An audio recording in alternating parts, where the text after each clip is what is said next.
Okay, everybody come back into class now. Get in your seat and get your pencils and your notebooks, and everybody settle down. Come on, all you students of history, you students of the law, settle down. I'm ready to teach you a few things. What happens if President Donald Trump does not concede the election? I talked about it in a previous video, but I'm gonna cut right to the chase. It's happened 2 times in history. It happened in 1800. It's happened in 1824. And if you'll remember, Hillary Clinton told Joe Biden not to concede. You remember that? Before this election, she told him, do not concede. You know why she told him that? I hate to say it, smart woman. She knows the law. But most Americans don't. Most of you watching me don't know it. I didn't know it. But now I do, and knowledge is power. And I promise you, Donald Trump knows what I'm fixing to tell you. So do all of his lawyers. Okay, so here's what happens. Real simple. The most powerful thing that keeps the peace in the United States of America is not required by law. It's just a custom. And it's called a concession speech.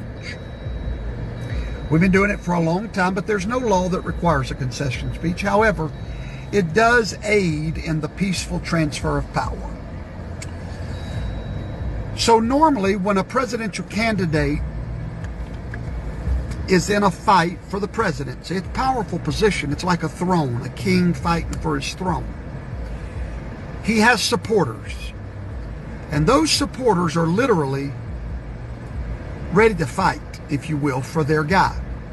Hey, that's just the way it works, folks. It's been that way since the dawn of time. At the moment of the concession speech is when those people that support this guy are pretty much given the green light to simmer down, go back home. It's all over. It's a surrender. It's a white flag of surrender. But it is not required in the Constitution. It's simply a custom.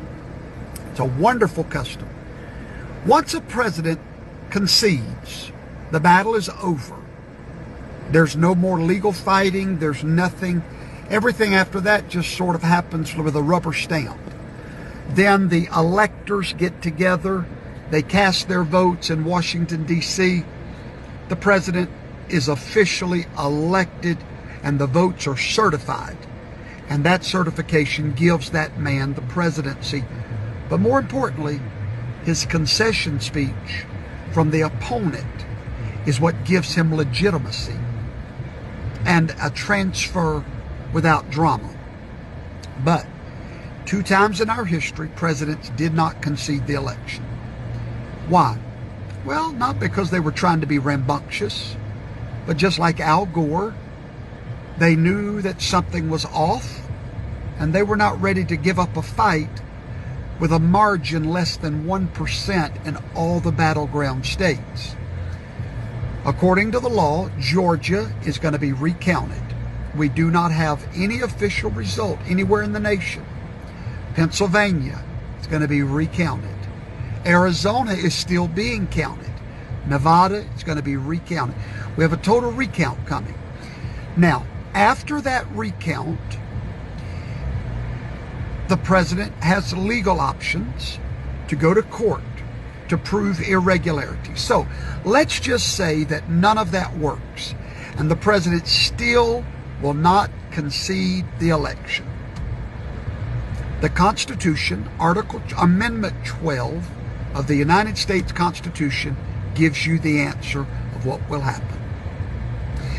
If they cannot rule on it in the court and he does not concede and there's no certification of an undisputable majority, then we go to the House of Representatives.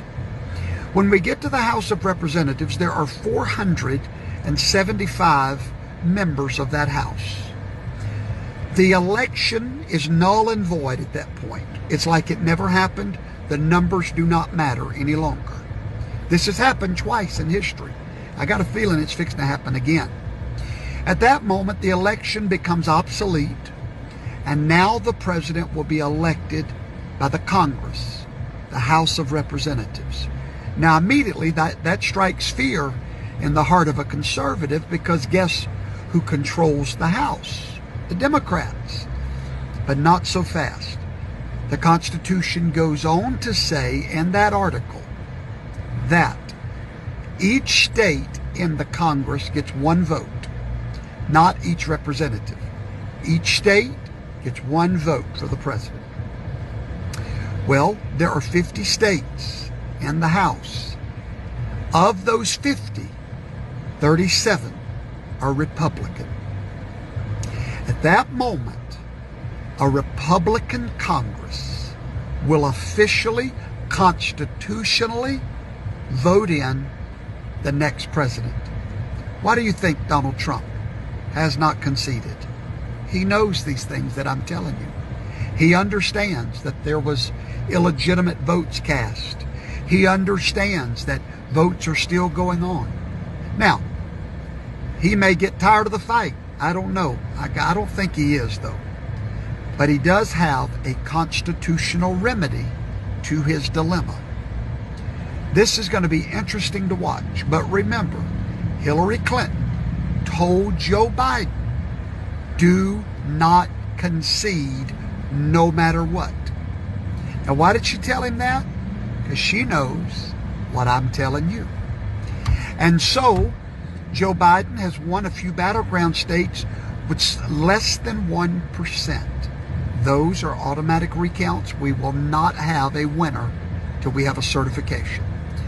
If we can't get a certification that's not contested in the courts, it will go to the House of Representatives just before Inauguration Day. Now, you might know why the Panther is getting real quiet in the background, waiting for the attack.